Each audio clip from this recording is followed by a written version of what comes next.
Hey friends, this is Marilyn from tarotclarity.com, and today's video I decided to do all my versions of the Visconti decks that I have, and I can't believe I didn't think to do it before. I have 1, 2, 3, 4, 5, I think I only have 6 versions of Visconti. I may have more. What happens with me sometimes is after I do a video I realize, oh, I had 2 or 3 others, but I think this is it for the Visconti. So I'm going to just share what I have because I have so many, and the decks are large. You know, there's large cards. I'm not going to be able to show them each together, so I'm going to do each individually and just review them, I guess.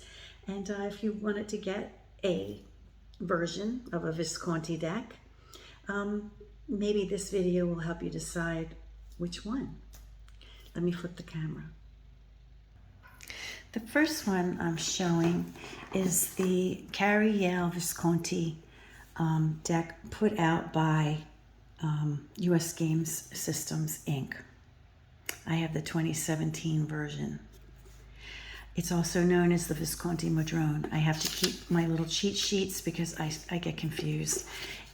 If you're looking to see what kind of box it comes in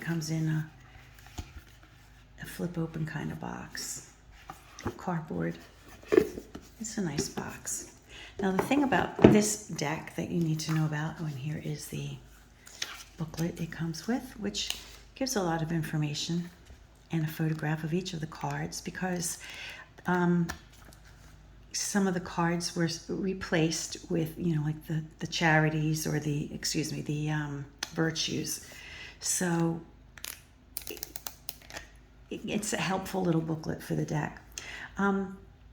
The existing cards, the cards that actually exist,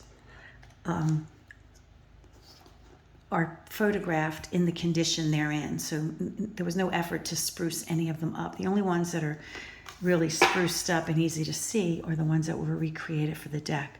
So I'll show the cards that were recreated for the deck, either missing, lost, or whatever. Or they were, you know, like faith, hope, and charity, or the virtues put in place of some of the cards. And some of them it's really obvious, you know, you can tell which ones were modern, you know, recreations, and some that are, you know, like the virtues that were inserted in place of maybe the sun or whatever.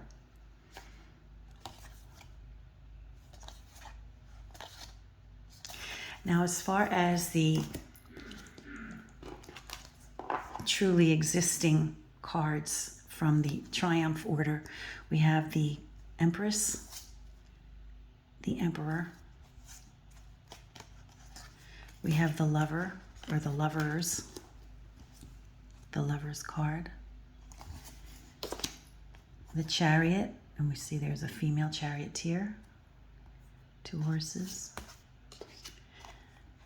Strength or Fortitude, Death, Judgment, and the World. So there were only 8 existing Triumph cards. Now, as far as the pips go, they're a little harder to see because, as I said, they're photographed as they exist now. And imagine in their day, they would have been splendid, you know, silver and gold leaf, absolutely, you know. This blue would have been a very special blue.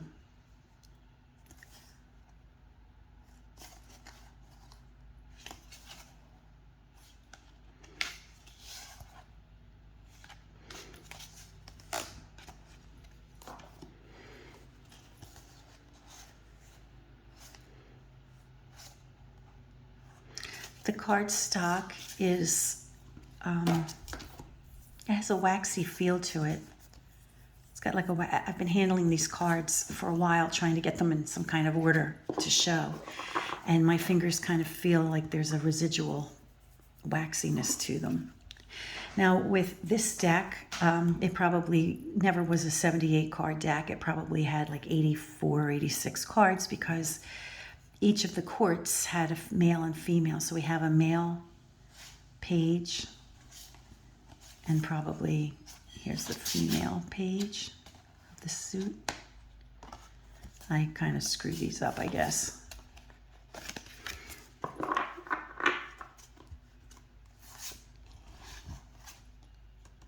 Then we have a knight, and we should have a female knight. Okay, well, I probably got it confused with some of the other cards over there, but each of the suits would have had a male page, a female page, a male knight, a female knight. I have all the cards, but I think I probably got some of them confused in the Triumph. So you see, like the cups are kind of hard to see. The darkness in the background would have been bright, shiny silver, I'm sure. Excuse the glare overhead.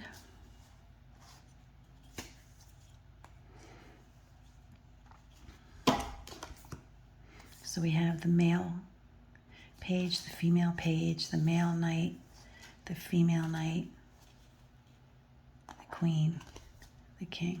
I got that one right. Then in place of batons, we have arrows. We have the ace, 2, 3, 4, 5, 6, 7, 8, 9, 10. Some of them are in better condition than others. Then we have the male and female page, male and female knight, the queen, the king. And here we have the coins. Now these are really hard to see. If you look at it really closely, you can see the Viper, the Visconti Viper.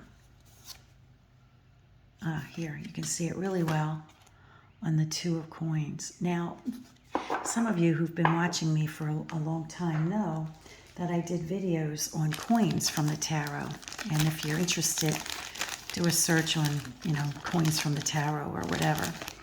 And I was fortunate enough to get my hands on a coin from, an authentic coin, of course, from the Duchy of Milan, Galeazzo Maria Sforza, Duke of Milan. So this coin is dated from 1466 to December of 76. And the certification of that it's an authentic coin. Unfortunately, it's in this container that if I break it, and then I can no longer prove that it's authentic. But I wasn't expecting, I was hoping it was just free so I could hold it in my hand. But you can see the Viper. So I think it's really cool that I have this coin with, that is described as buckets and branches, what that is supposed to be. So buckets hanging from branches. But that is the Viper, the Visconti Viper. Anyway, just a little trivia there.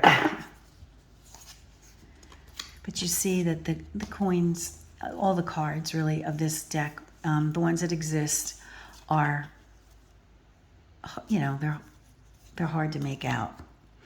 And so many of the Triumph cards are missing that there's a lot of replacement cards. And it's a little confusing to use because they, replace both faith, hope, and charity in some of these cards. And so it's a little harder to use. Okay, let's do the Brambilla second. Now the Brambilla, this one is put out by Il Meneghello. And also from the 1400s. This deck also photographed the cards that exist. This one didn't do any replacement cards or anything like that. It's just what cards there are what we have. Now I'll tell you what, of all the reproductions I have of the Visconti aside from the fact that it's not a full deck, it's, you know, it's just what they have. As far as quality cardstock goes, this one is just sublime.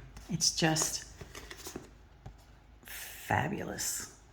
Now, I imagine that the cards originally would have had texture, because you can see that they probably had texture.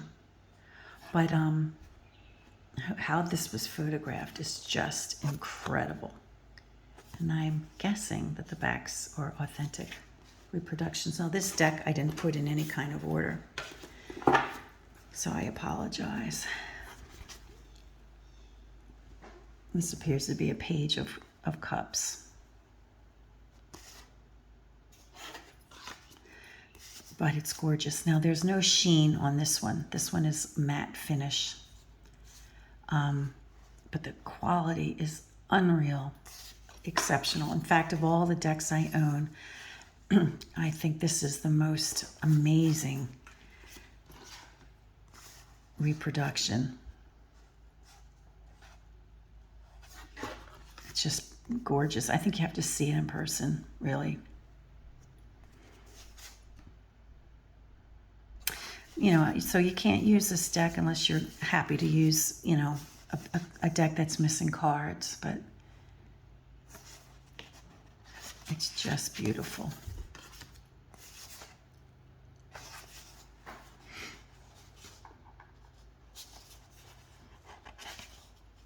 It's kind of in order.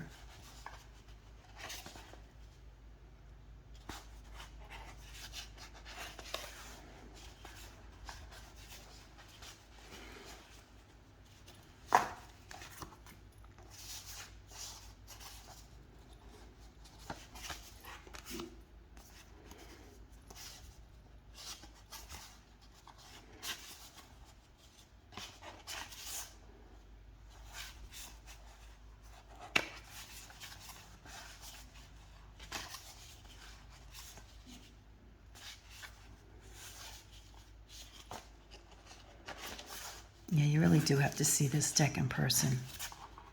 It's just beautiful. It's just, I don't know. I don't know what to say besides it's just beautiful.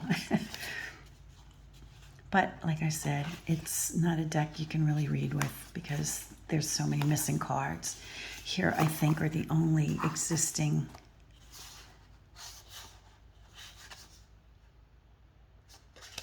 see. These are more of the, I think there's only 2 existing Triumph cards. And here they are. I think that's it, the Emperor and the Wheel. I think this is a page of coin. Yeah, so that's that. And Knight of Cups. And I don't think we saw any,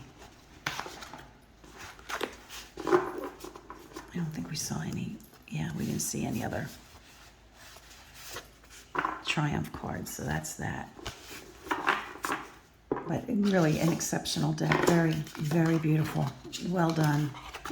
But, you know, I wish, I mean, if it had, you know, if they had recreated, you know, the missing cards, I would definitely use this one. So I can't, you know, so far, I can't really use this one because it's too confusing for me. And this one, there's just missing cards. Okay, now we have another one by Yale Meneghello. This one is a Tarocchi Visconti Sforza. And I don't know if it's in order. I'll put it in order if it's not. And it's also known as the Pierpont Morgan Tarot. For those of you who want to know these things.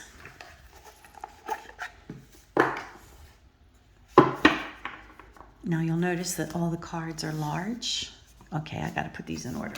Give me a sec. Okay, so I've got this one in order.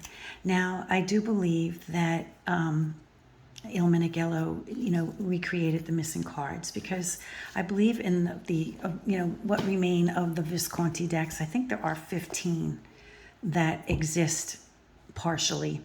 And what happens is when a Visconti deck is put together, they'll take a card from here, a card from this deck, a card from that deck, and then the missing cards are just recreated by a modern day card maker, right? So, Il Meneghello doesn't tell us which ones are missing, but you see enough of these cards, you start to know which ones are probably done by someone else. Also, from what I've read, the cards begin to get smaller, which is, I think, how they date the original Viscontis. So the original cards would have been larger in size, and as time went on, when cards were made for new family, generations of new family, the cards were smaller. Now this one by Il Meneghello is not the same quality as the Brambilla. It's got a shiny surface, which is okay, but it's not the sumptuous recreation of the Brambilla. That one is just exceptional.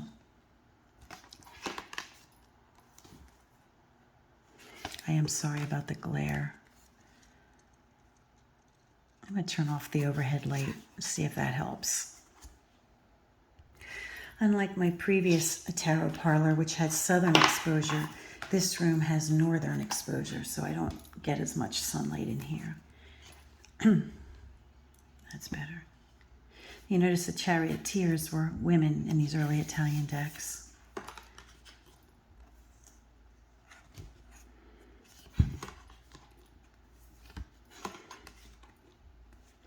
And this deck is complete, so this deck can be used as a reading deck.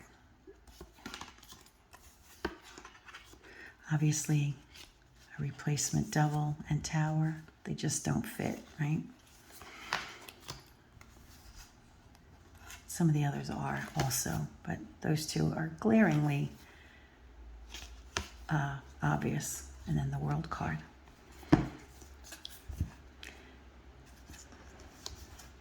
And I've said it many times, but you may not see all my videos. This would have been, the world card would have been the penultimate, and the judgment card would have been the final. And I was just doing a presentation over at Artisan, and someone asked the great question: how do you justify the world card coming before judgment if world is the manifestation of, Christ arising, going in, ascension into heaven or whatever. But the earlier world cards, they were just representing an affluent city in Italy, right? So it was the attainment of worldly things, the height of what you can attain on the worldly realm, right? But the final card really was when you go beyond, and you're accounting for your life. So it makes perfect sense that this card would have been the last card. But once the imagery changed, then the order changed. Okay, so we have the batons.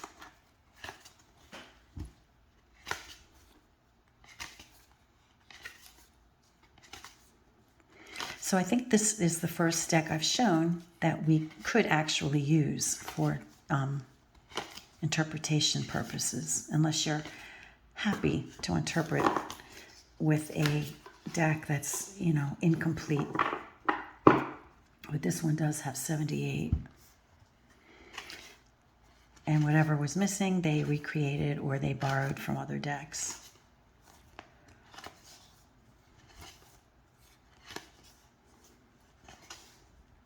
But I think the Tower and the Devil card are missing from all the Visconti decks. So any Tower and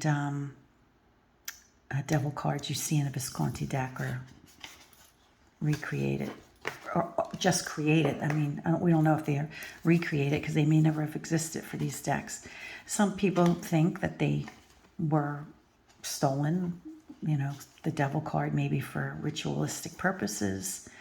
Who knows? But it's just uncanny that across the board, those two cards seem to be missing. Okay, and the last suit, the suit of coin.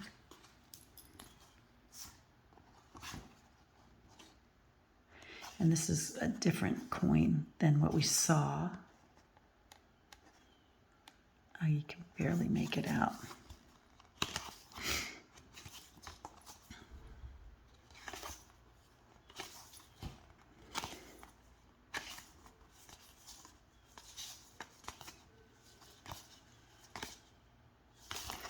You'll notice too that most of the characters, the court cards are blonde, so they must have been a clan of very fair folks, very fair, light-haired individuals.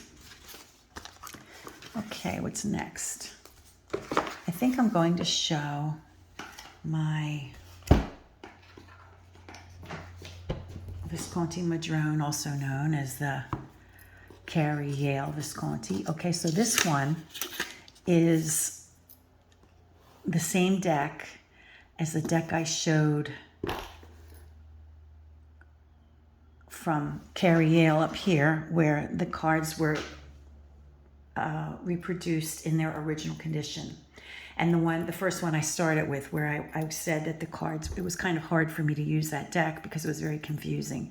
And the condition of the cards is the way they photographed it. So this deck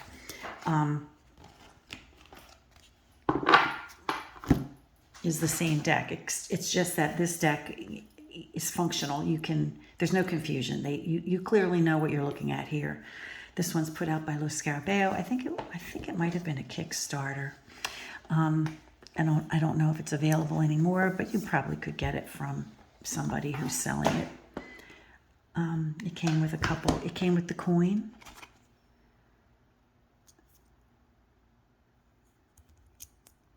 For this particular era that it was made.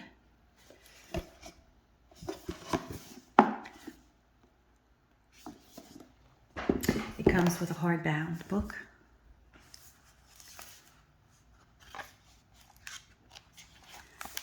Again, very helpful in showing you what you're looking at. Okay, hopefully I have this in order. Now this deck, very thick, gold edge. If you like bling, you're gonna love this deck. Now, I really like this deck. I mean, it's large, so I can't do my, signature 13 cards spread too easily for, folks when I'm doing videos or live readings, because it takes up a lot of space on a table, right? But, they're plastic. I mean, they're laminated. So, clearly it's not like the quality of Brambilla as far as, wow, this looks like it could be real, right? But I don't mind it a bit. I kind of appreciate that they wanted to show how amazing, how bright and shiny and pretty the deck probably was without costing, $3 million to buy a deck. I mean, they couldn't use real gold leaf and silver, right? But they did, I think, one of the next best things for us in giving us a sense that this deck was really bright and shiny and special. Again, I really think that the original decks were probably textured because you can feel, actually. You can feel the texture. Wow, you can feel texture.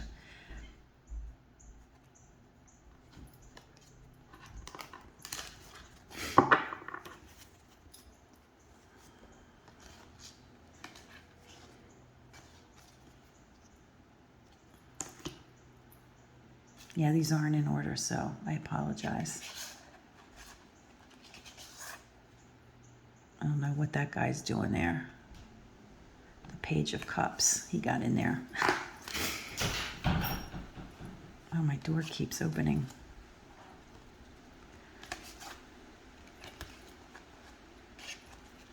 And look at that. Look at that. And you definitely can feel the texture. of these cards. I love this. I actually really like this deck. You see the devil. You can tell it's fake. When we get to the tower, we'll be able to tell that one's fake too, I'm guessing. I don't have them in order, so I'm sorry about that. Here's the tower. It's not a bad fake.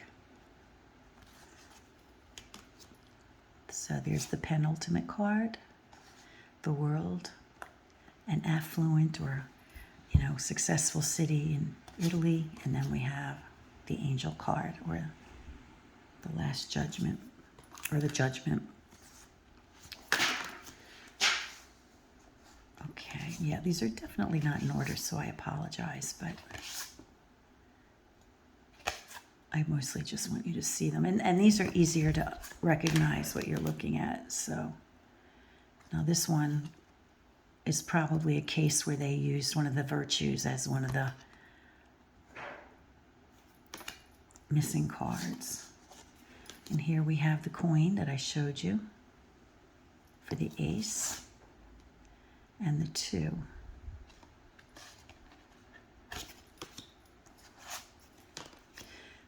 But then this is the coin that was in the box. It's really a beautiful deck. And if you want to use a Visconti deck and kind of feel, you know, that it's like a real blingy deck, and I think you'll like this deck. But, you know, a lot of people hate it because they say it's just laminated and they don't like lamination. And it's shiny. But, you know, sometimes when I use it, it's easy for me to pretend that I'm imagining what they were using. You know, how bright and shiny and beautiful these decks must have been.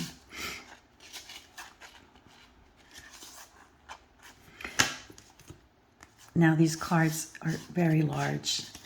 All of them so far are really large. There's no way to casually shuffle. You'd have to overhand shuffle, which is typically how I mix my better quality, my art cards, Some, however, are made with linen finish and they're made to shuffle. And so those I don't worry about riffle shuffling, but most of my decks, I see that, like that's so pretty, the way that's done.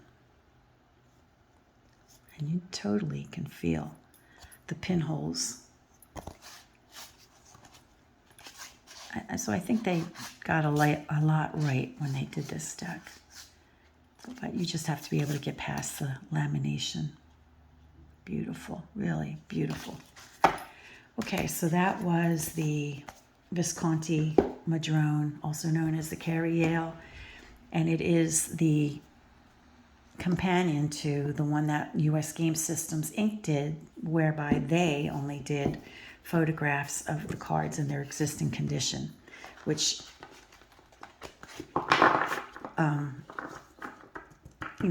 they're hard to see because they're in such poor condition. Okay, the last of the oversized cards is the Golden Tarot, the Visconti Sforza deck by Mary Packard. And I'm not exactly sure if this is both based on the Modrone or the Pierpont Morgan. I don't have any notes on this one. This packaging comes, I think there's a cloth in this. Let's see, or it could just be a space. Yeah, there's like a purple cloth. And then a book to help you identify what the cards are.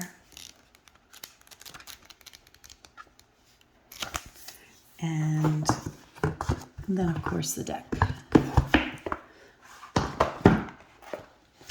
That comes in its own box. And again, I did not put these in order. Now, these are smaller, a little more petite than the other decks, but it's still an oversized deck. And It's okay.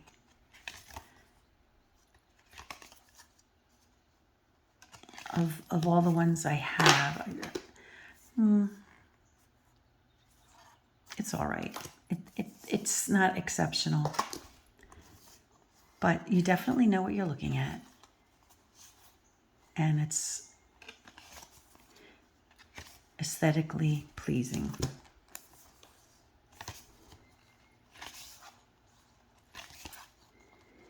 The cardstock is,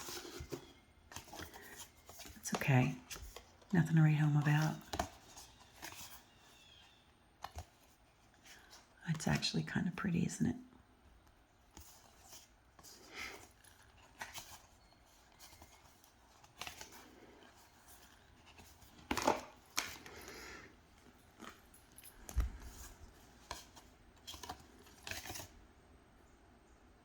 That coin we saw in the Modrone deck.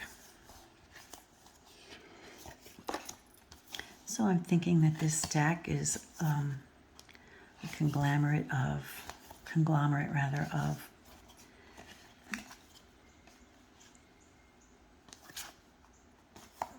several of the Modrone, several of the Visconti decks, and ones that were recreated or just created for the deck to complete the deck.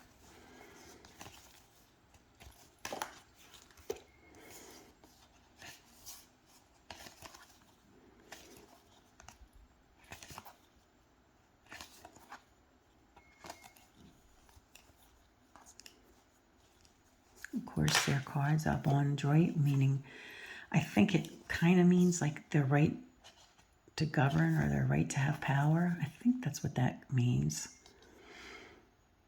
Love something.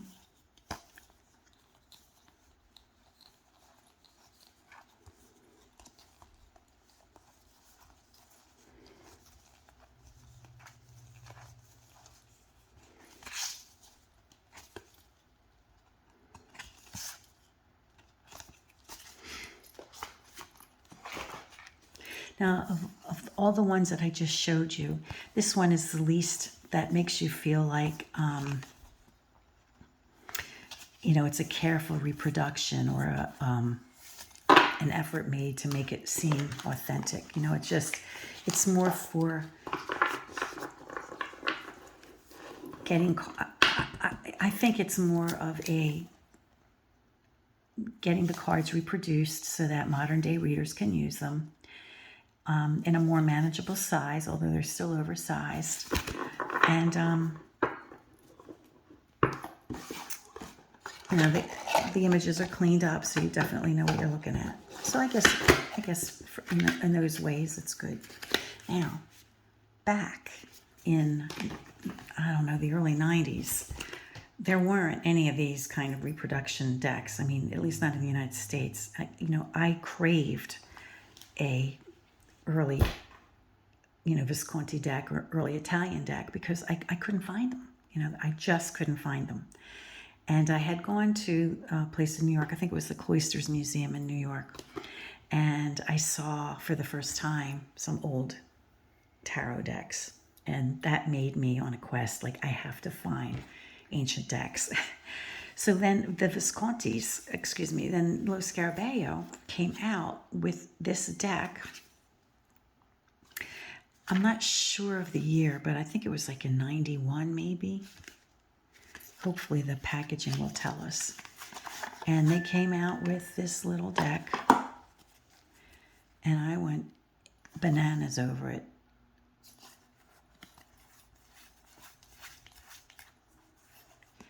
Because it was the first time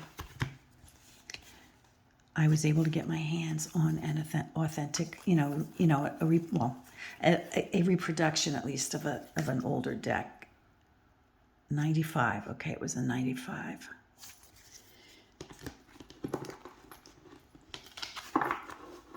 And then after this deck, then you started seeing more and more of reproduction, older decks coming out. Again, not in order, I'm sorry. you can see how the batons and the swords, you know, can easily be confused in these Visconti decks.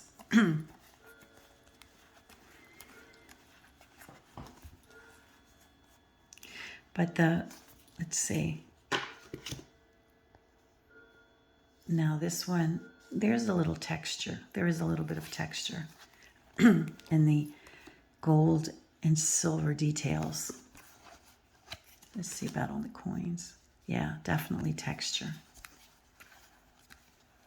But these are more regular card size. And then, of course, back when, you know, in the 90s at least, you know, the Scarabeo was putting the names in all those different languages on the sides. A lot of people just cut them off.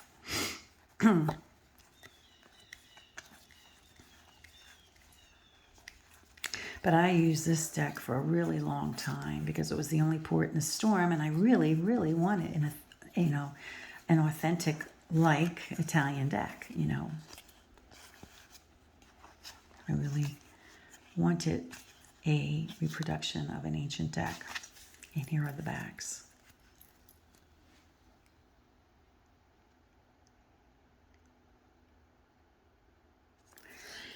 And then the last deck I have to show. Oh, and I have a mini version of the same deck. Now, this isn't the last one, but this is a mini version. And I usually take this one on vacation. You know, I never take on vacation anything I'm not willing to lose or anything that's not easy to replace. So I usually take this with me instead of any of my Visconti decks because I never want to lose any of those. So I usually take this. And this is not a teeny tiny deck, but it's small enough. To compare it, let's see if I compare it with the deck we just saw, which is a normal standard size. It's a lot smaller. Not quite half the size, but it's small. Okay, now the last deck that I'm going to show is one that Marco put out, his homage to the Visconti Sforza decks. There's the serpent again. Marco Benedetti Visconti Homage Tarot deck. So this is a modern twist or a modern nod to the Visconti decks. The sexy devil, huh? Though we have a couple devil options here. I think there are a few options for a few of the cards.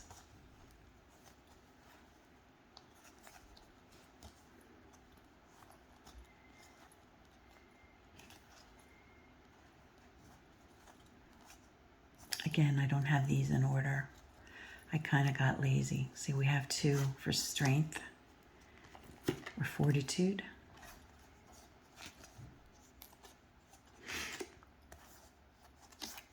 And death.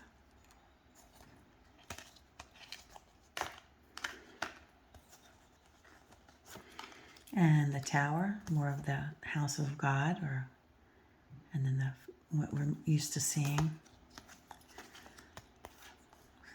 A couple stars. Quite a few stars. So, you know, when there are options, you just pick and choose the ones you want.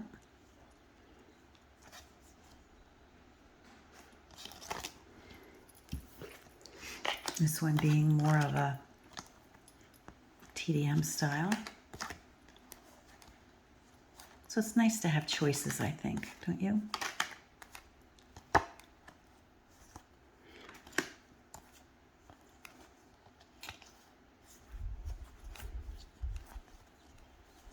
The coins are very simple.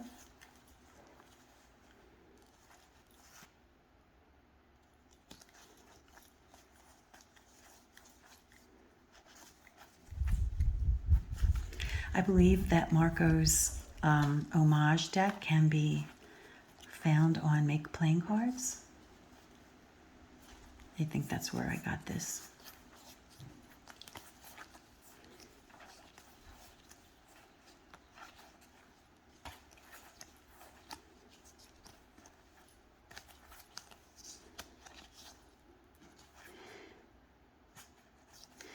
And I've used this deck a few times. So which cards, which Visconti decks do I use when I feel like using a Visconti? I use the Visconti Modrone, the bling deck that I showed you by Lo Scarabeo. I use this one.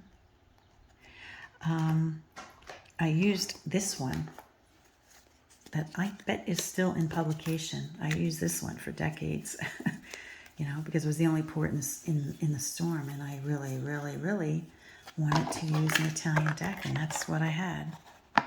And as I mentioned, I used the smaller one on vacation. And I do use Marco's deck. You know, not because it's an authentic Italian deck, but it's just got it's just a modern nod to an ancient deck, and I kind of like that. And I like the way it looks. And I don't really use these other decks. They're more, you know, they're more for my collection. I enjoy having them. I enjoy referencing them, looking at them, reading their booklets. They have nice booklets, but they're not the ones I actually typically use. Okay, friends, I hope you found this video useful if you're in the market for looking for a Visconti deck. Until next time, friends, peace and stay well.